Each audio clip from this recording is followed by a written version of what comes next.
Liverpool found their new Suarez.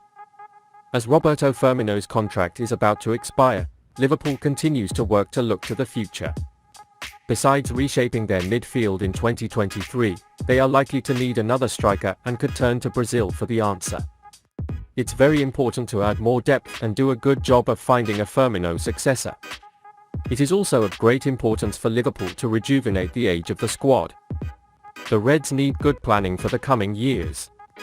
To do this, sporting director Julian could be copying Manchester City's transfer strategy and eyeing the South American market. Earlier this year, Manchester City brought in the extremely exciting Argentine striker Julian to the club. He has not yet fully ignited in the Premier League because he has been overshadowed by Erling Haaland. But it looks like it will be a huge success. With the new Brexit points system introduced to secure work permits in English football, it is easier to bring South American players into the Premier League, especially from Brazil and Argentina.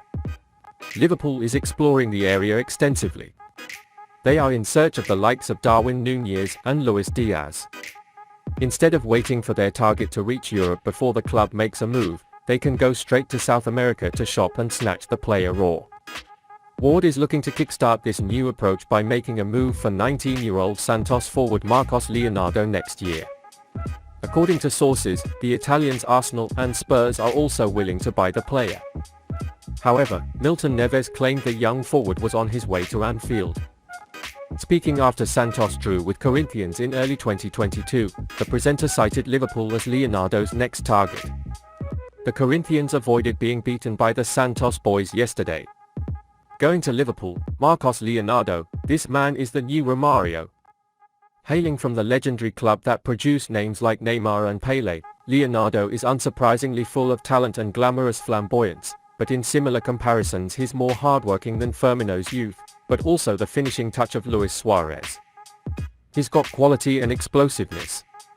The 75-tall Leonardo doesn't have a good aerial threat, but he's a good knack for dealing with physical challenges due to his strong upper body and strong legs.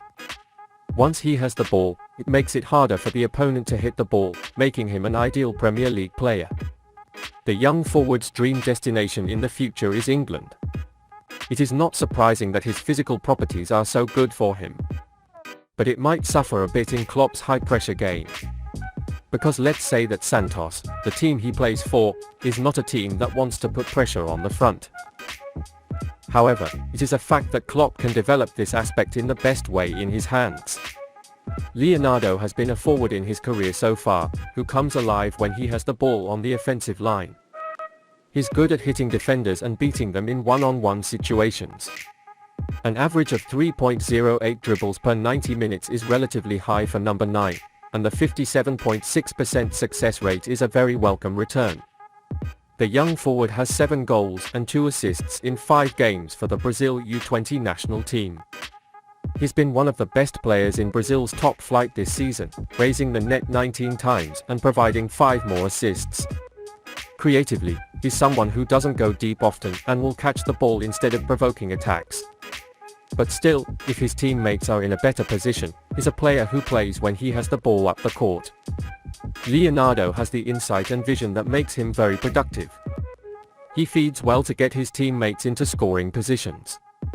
Stepping into Liverpool will require increasing their defense, even with good signs.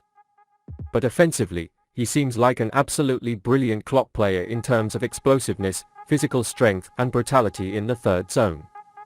Santos has been known to have put up a lot of trouble for his key assets in the past, and this will likely be the only hurdle in Leonardo's way of completing a dream move to Anfield. But if Liverpool and Julian can somehow overcome this hurdle, they could bring an absolute gem to English football. Liverpool are keen to sign the 28-year-old La Liga midfielder. According to Spanish sources, Liverpool are interested in signing 28-year-old Argentine midfielder Guido Rodriguez from Real Betis to strengthen their midfield next year. The Reds signed Arthur Melo from Juventus on loan to alleviate some of Liverpool's midfield injury crisis, but the Brazilian is injured and is expected to be out of the field for at least 3 or 4 months. While the report claims Liverpool's interest in Rodriguez is not yet tangible, the Reds are exploring the possibility of signing the 28-year-old and how he will fit into Anfield. A few days ago it was revealed that Liverpool were not the only club interested in signing the defensive midfielder. Merseyside rivals Everton are also said to be willing to make a move for the player. It has been reported that Manchester United and Chelsea have been interested in the 28-year-old player in the past, but have never made a concrete offer for the player. The defensive midfielder has been with Real Betis since 2020, when he joined from America. A predominantly defensive midfielder, Rodriguez can also play in the central midfield. Liverpool really need a midfielder right now. Even though Fabinho fills this role, there are few alternatives. Also, some of the midfielders' contracts will expire next summer, and there is more than one name that the Reds do not want to continue. Considering the injury issues, it's pretty clear that more than one midfielder needs to be transferred. The Argentine player has made a pretty good start to the current campaign. He played 10 matches for Real Betis in all competitions and scored 1 goal.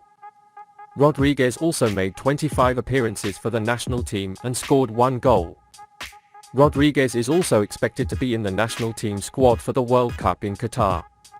If he can keep up his good performances for both Betis and the national team, Jürgen Klopp may want to sign the midfielder in January. It's still not clear whether Rodriguez will truly fit in at Liverpool. However, it is unfortunately true that it arouses suspicion among the fans. The biggest reason for this doubt is the transfers made this season. Darwin Nunez joined as club record and the expectations were pretty high. However, the Uruguayan player does not seem to have lived up to expectations so far.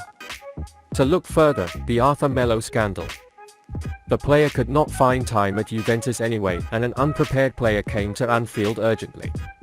Although he did extra work to improve his condition, he suffered an injury and is expected to be away from the field for 3 to 4 months, as Liverpool never wanted.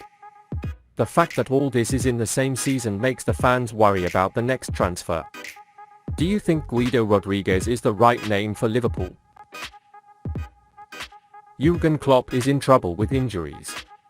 Liverpool suffered an injury scare before facing Manchester City this weekend, and defender Ibrahima Konate was not seen in training at Kirkby prior to the clash. Jürgen Klopp said at the pre-match press conference that it was too early to know if there were any concerns, pointing to a possible absence. Konate has just come back from injury, but was replaced by James Milner with 11 minutes left in the midweek Champions League match at Ibrox. If Konate misses Sunday's game against Manchester City, that would likely mean James Milner playing right back, while Joe Gomez playing alongside Virgil van Dijk, given that Joel Matip is already missing. The only other option would be to play Nat Phillips at centre-back and keep Gomez at right-back. Gomez put in an impressive performance at right-back, with Trent Alexander-Arnold taken off in the middle of the week. Curtis Jones and Alex Oxlade-Chamberlain were among the players who also trained. Both players expect to get some time on Sunday afternoon. But if Konate is missing, Klopp has to make a really tough decision. Andy Robertson is back and could return to the left-back, but the rest of Liverpool's defence looks uncertain this season. How do you think Liverpool's defensive line should be set up?